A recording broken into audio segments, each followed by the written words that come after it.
मेरे साथ बोलिए, भारत माता की। भाई ये देवभूमि वीर भूमि वालों की आवाज को क्या हो गया है? ऐसी आवाज होती है। फिर से उत्तराखंड में पूर्ण बहुमत की भारतीय जनता पार्टी की सरकार बनानी है। मेरे साथ दोनों हाथ उठाइए, विजय के संकल्प का मुट्ठी भींचिए और प्रचंड आवाज से बोलिए, भारत माता की, भारत माता की, भारत माता की। भाई जरा प्लीज बैठ जाइए, मैं जिद्दी टाइप का आदमी हूं, मैं नहीं बोलूंगा तब तक। आप माइक सेट कर कर बैठ जाइए कृपया। मैं यहीं रहकर बोलने वाला हूं, कुछ नहीं होगा नया। वो जैकेट वाले भाई साहब आप भी बैठ जाइए।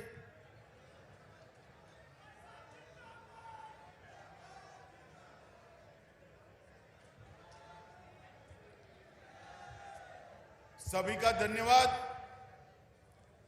आज के ये महत्वपूर्ण कार्यक्रम में उपस्थित देवभूमि के युवा मुख्यमंत्री भाई पुष्कर सिंह धामी जी, आज जिनके निमंत्रण पर मैं यहां पर आया हूं, ऐसे उत्तराखंड के सहकारी मंत्री और मेरे मित्र डॉक्टर धन सिंह रावत जी, हमारे केंद्रीय मंत्री श्रीमान अजय भट्ट जी, हमारे पूर्व मुख्यमंत्री त्रिवेंद्र सिंह रावत जी, विजय बहुगुणा जी, तीरथ सिंह रावत जी, मेरे साथ यहां पर उपस्थित सतपाल महाराज जी, डॉक्टर हरक सिंह रावत जी, श्री मदन कौशिक जी, जो भारतीय जनता पार्टी के प्रदेश अध्यक्ष हैं, यहां पर उपस्थित सांसद साथी श्री दुष्यंत कुमार जी, लोकेट चटर्जी बहन, श्रीमती रेखाबेन वर्मा, मंच पर उपस्थित उत्तराखंड के कैबिनेट के सारे सम्मानित सदस्यगण, और आज जिनको मिलने के लिए मैं थोड़ी अस्वस्थता होने के कारण भी आया हूं, ऐसे देवभूमि वीर भूमि के मेरे प्यारे भाइयों और बहनों को मेरा नमस्कार। आज मैं यहां पर आया हूं, इस वक्त फिर से एक बार याद कराता हूं कि देवभूमि का, ये वीर भूमि उत्तराखंड की रचना करने का काम श्रद्धेय अटल बिहारी वाजपेयी जी ने किया। न जाने कितने युवा ये आंदोलन करते करते मांग पर, ये उत्तराखंड की मांग पर शहीद हो गए थे।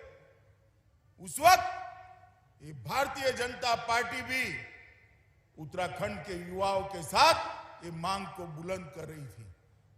मैं सिर्फ स्मरण कराना चाहता हूं मित्रों, उत्तराखंड के युवाओं पर गोली किसने चलाई थी? जरा याद करिएगा। और मैं गत चुनाव में आया था, मैंने कहा था अटल जी ने उत्तराखंड को बनाया है, मोदी जी इसको संवारेंगे, और आज 4.5 साल के बाद आया हूं, उत्तराखंड का चौमुखी विकास हुआ है।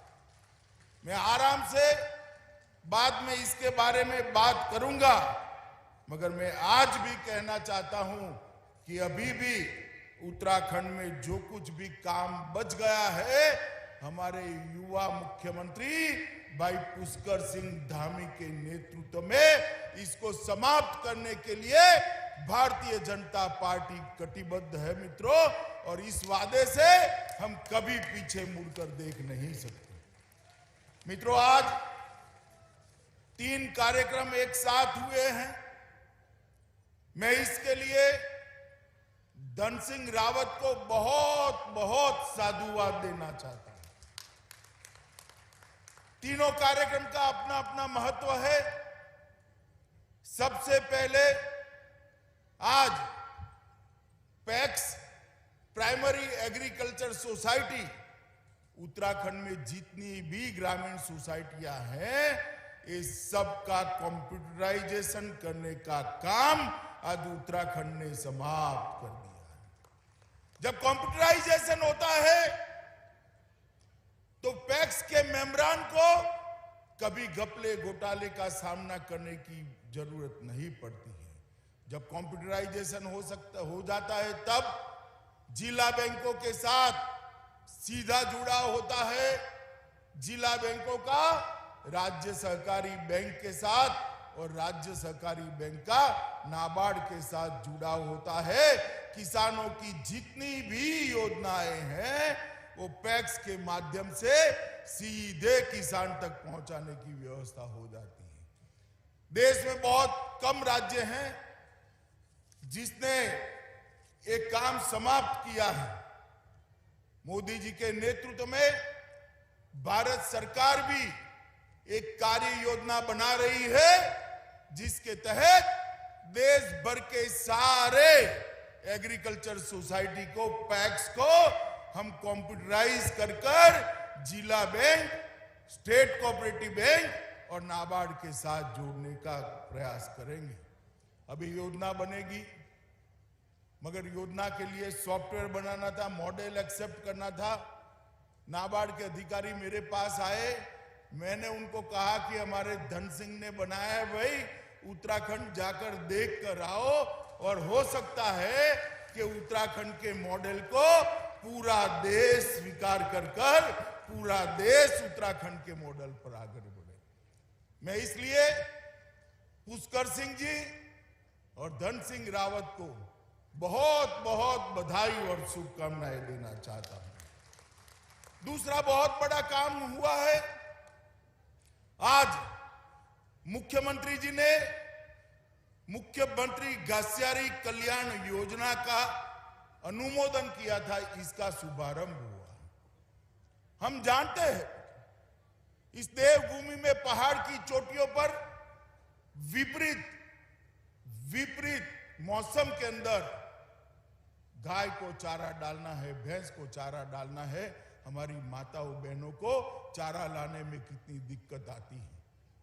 यहां पर लगभग 1000 एकड़ की खेती और 2000 किसान ये मक्के की खेती करेंगे और उसमें से एकदम साइंटिफिक तरीके से पौष्टिक पशु आहार बनाने की यहां पर योजना हुई है।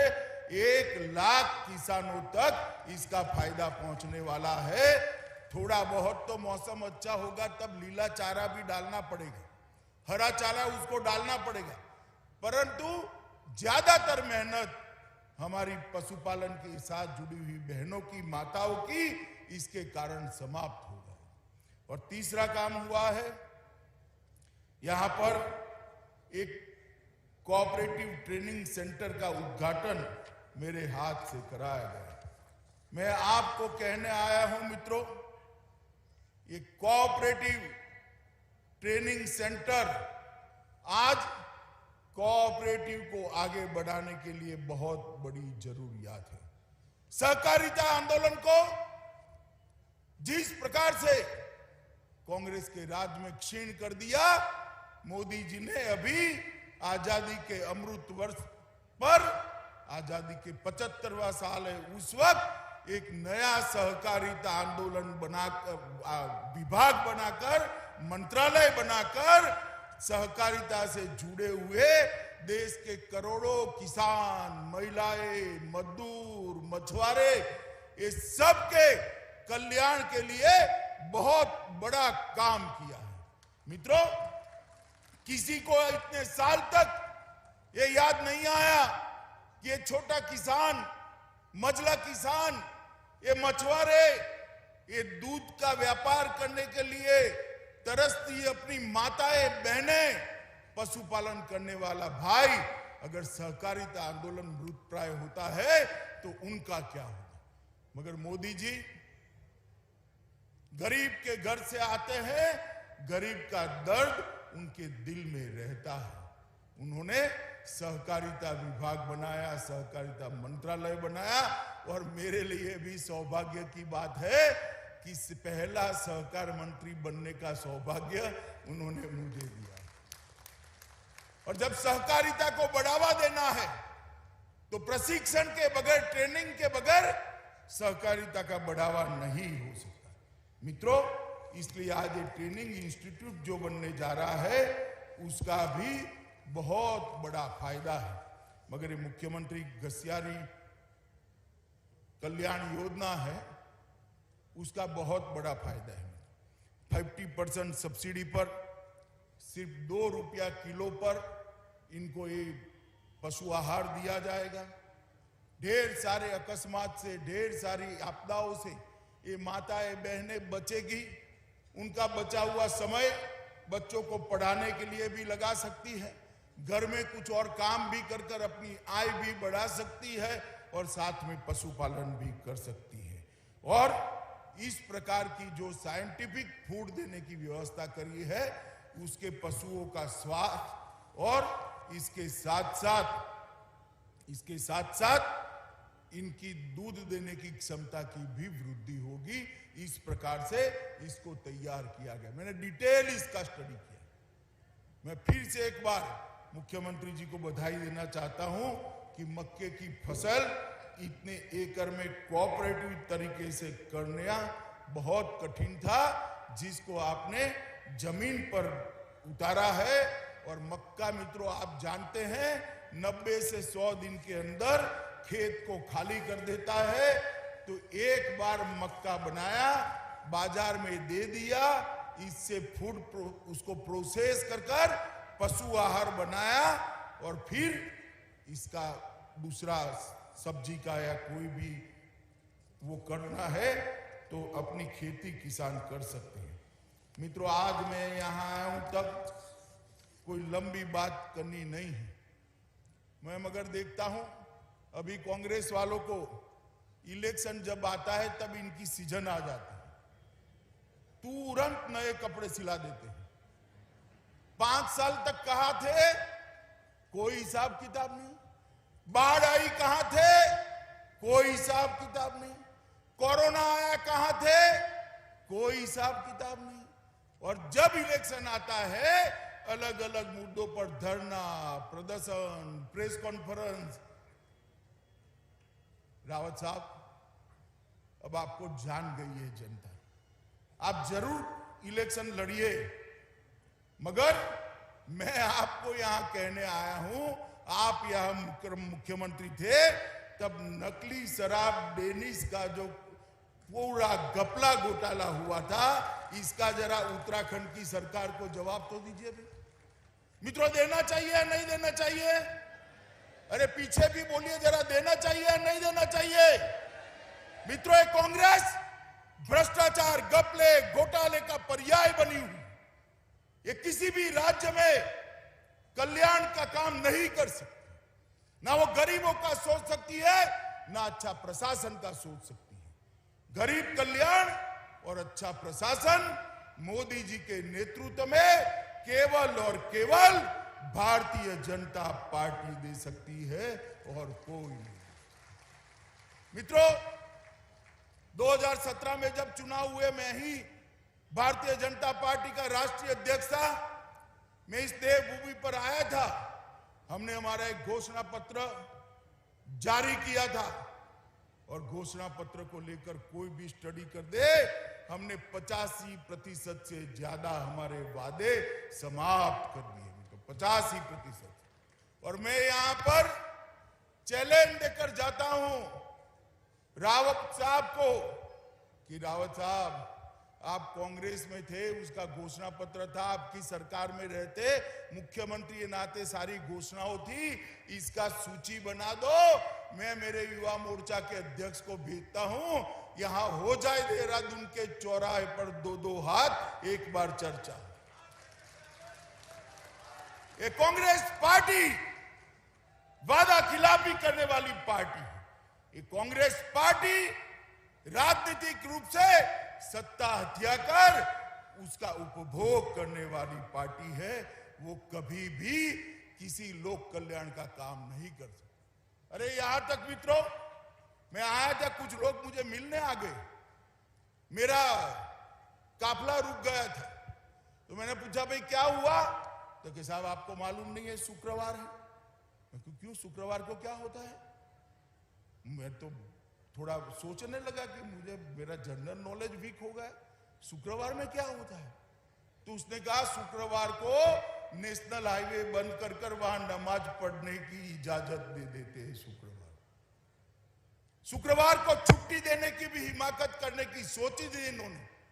मित्रों, ये तुष्टीकरण और एपीसमेंट करने वाले, ये तुष्टीकरण और एपीसमेंट करने वाले कभी भी देवभूमि का काम नहीं कर सकते। और यहां पर आकर बड़े बड़े आवाज से हमारे पुष्कर धामी को सवाल करते हैं, भैया रावत साहब आप जरा आपका स्ट्रिंग ऑपरेशन एक बार देखकर आ जाइए, तो आपको मालूम पड़ेगा आपको बोलना चाहिए या नहीं बोलना चाहिए।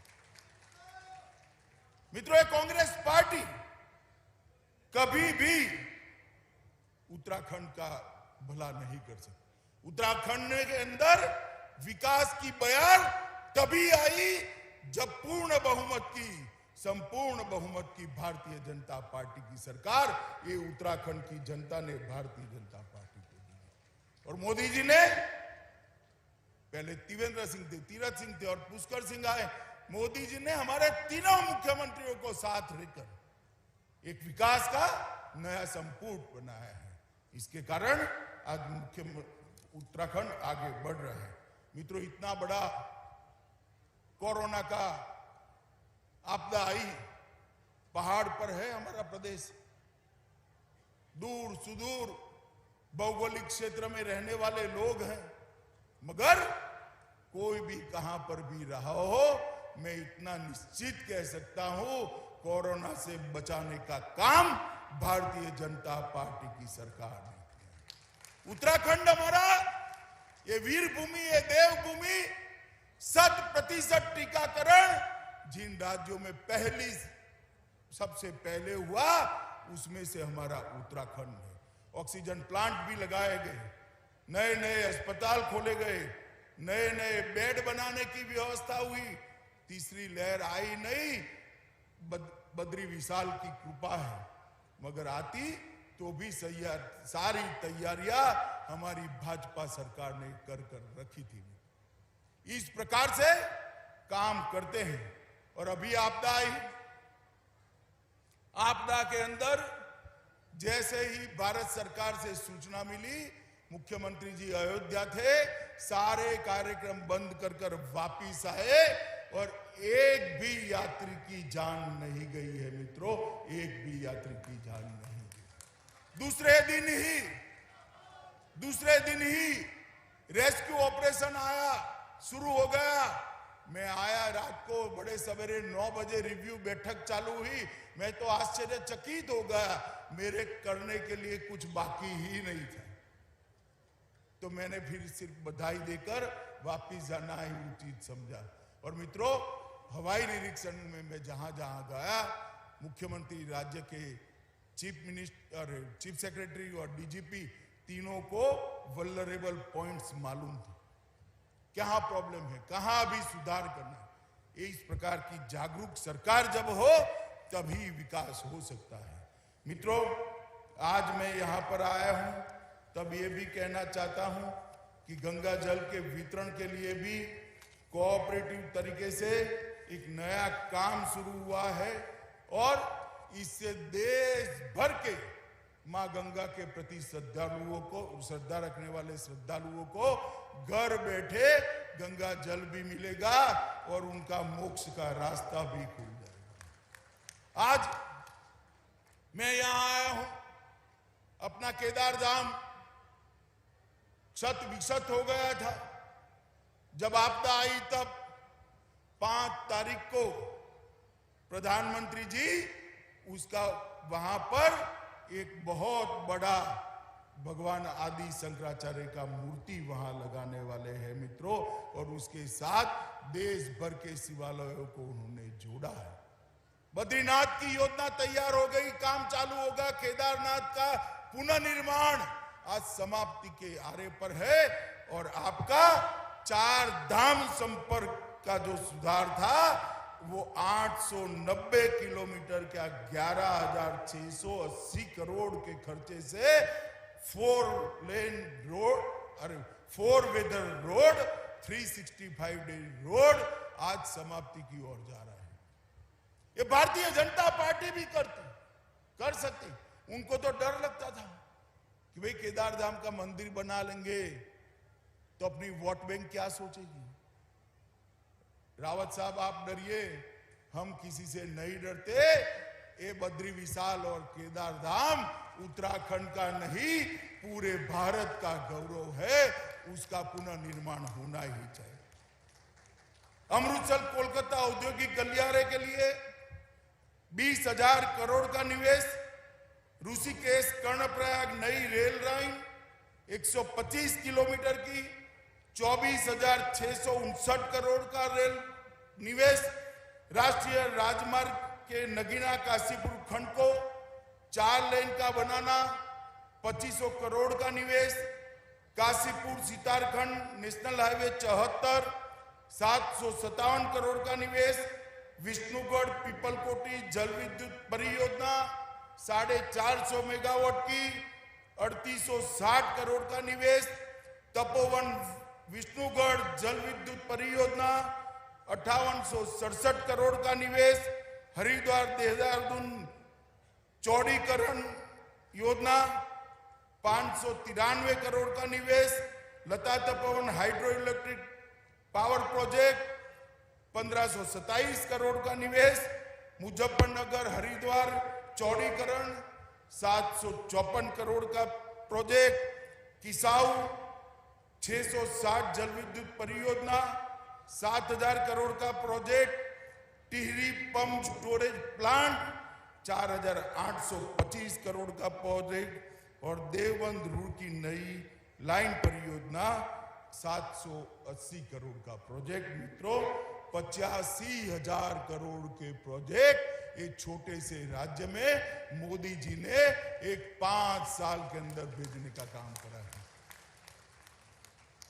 मैं पूछना चाहता हूं कांग्रेस के नेताओं को, मैंने तो भारत सरकार ने क्या किया इसका हिसाब दे दिया 5 साल का, 2017 से 2022 तक। भाई आपकी भी 10 साल सरकार रही थी, सरदार मनमोहन सिंह इसके प्रधानमंत्री थे, रही थी या नहीं रही थी बताओ भाई, रही थी ना। अब कांग्रेस वालों को मैं सार्वजनिक रूप से कहकर जाता हूं, ये 10 साल के अंदर आपने उत्तराखंड से के लिए क्या किया इसका हिसाब जरा ये देवभूमि की जनता को दीजिए। ऐसे नहीं चलता है, आरोप कर कर भाग जाना, आंदोलन करना, कंक्रीट विकास करना पड़ता है। हमने 85,000 करोड़ के काम गिना दिए, सब पर अभी काम चल रहा है। 5 साल के अंदर 85,000 करोड़ के काम, इसके आधे भी अगर आप 10 साल के अंदर गिना लो तो फिर माने आपकी बात को, मगर वो आएंगे ही नहीं। यहां से चले जाएंगे राहुल बाबा के वहां, फोटो खिंचाएंगे, ट्वीट करेंगे और फिर मानेंगे उत्तराखंड का भला होगा। मित्रों ये लोग कभी उत्तराखंड का भला नहीं कर सकते, उत्तराखंड के गरीबों का भला नहीं, केवल और केवल मोदी जी के नेतृत्व में, पुष्कर धामी के नेतृत्व में भारतीय जनता पार्टी ही उत्तराखंड का भला कर सकती है और कोई नहीं कर सकता। और हम तो मानते हैं अटल जी ने उत्तराखंड को बनाया है, उत्तराखंड का विकास करने का हमारा नैतिक दायित्व है, हमारी जिम्मेदारी है। मैं आज कहने आया, उत्तराखंड की गरीब माताओं के घर में आज तक गैस नहीं जाता था, गैस भेजने का काम नरेंद्र मोदी जी ने किया। उत्तराखंड के गरीबों के घर में बिजली भी नहीं थी, एक लट्टू भी नहीं था, बिजली पहुंचाने का काम नरेंद्र मोदी जी ने किया। उत्तराखंड के हर गरीब के घर में शौचालय बनाकर माताओं और बहनों को शर्म से मुक्त करने का काम भारतीय जनता पार्टी की नरेंद्र मोदी सरकार ने किया है। उत्तराखंड के हर घर के अंदर एक हेल्थ कार्ड जिसमें 5 लाख रुपया का आयुष्य का खर्चा भारत सरकार और उत्तराखंड सरकार उठाती है, ये भेजने का काम भारतीय जनता पार्टी की नरेंद्र मोदी सरकार। और मित्रों, ये दुर्गम क्षेत्र के अंदर भी हर घर के अंदर नल से जल पहुंचाने का भी हमारा संकल्प है। और मैं विश्वास दिलाता हूं कि दिसंबर 2022 के पहले उत्तराखंड के हर घर के अंदर जल नल से पहुंचेगा और शुद्ध पीने का पानी माताओं बहनों को दूर से नहीं लाना पड़ेगा। अब जरा मुझे कांग्रेस वाले जवाब दे, क्या किया 70 साल? 4 पीढ़ी ने शासन किया, आपने क्या किया? अरे बैंक अकाउंट नहीं दे पाए थे, गरीबों के 45 करोड़ बैंक अकाउंट खोलने का काम हमारे नेता और देश के प्रधानमंत्री नरेंद्र मोदी जी ने किया है। मित्रों, मैं तो आज ये वीर भूमि उत्तराखंड की जनता को बताने आया, उत्तराखंड में कोई घर ऐसा नहीं है जहां से जवान या तो सेना में नहीं या सीएपीएफ में नहीं।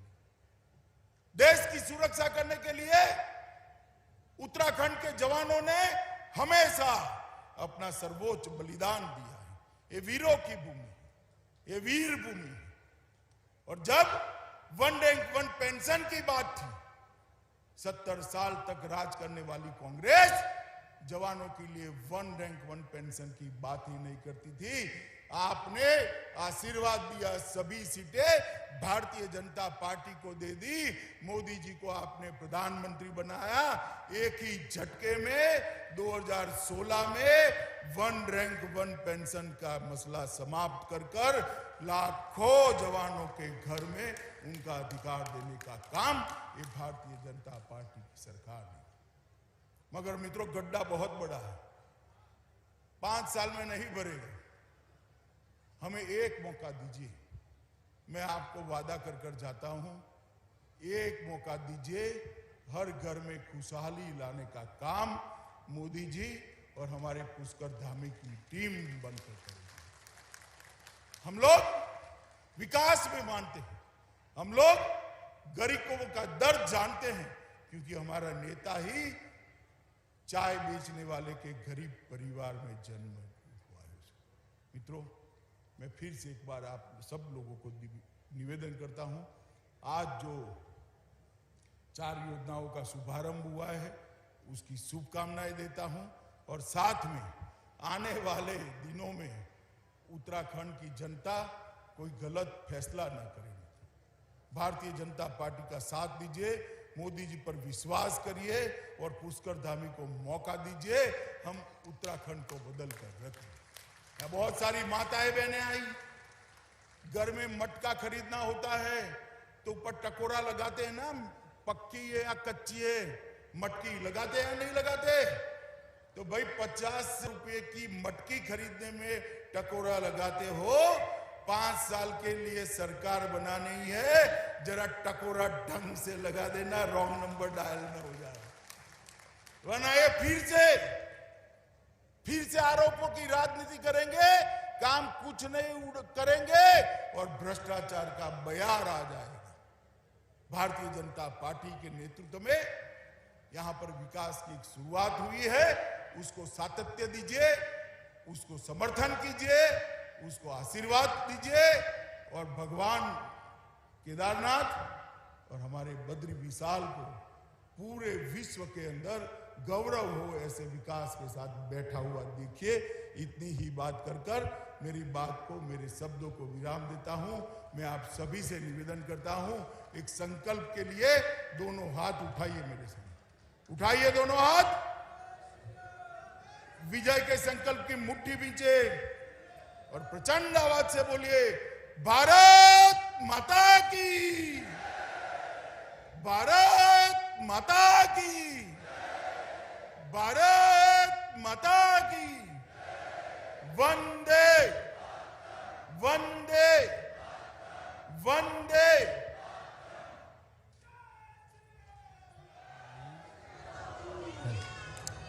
धन्यवाद बाली। इससे पहले कि धन्यवाद ज्ञापन के लिए हमारे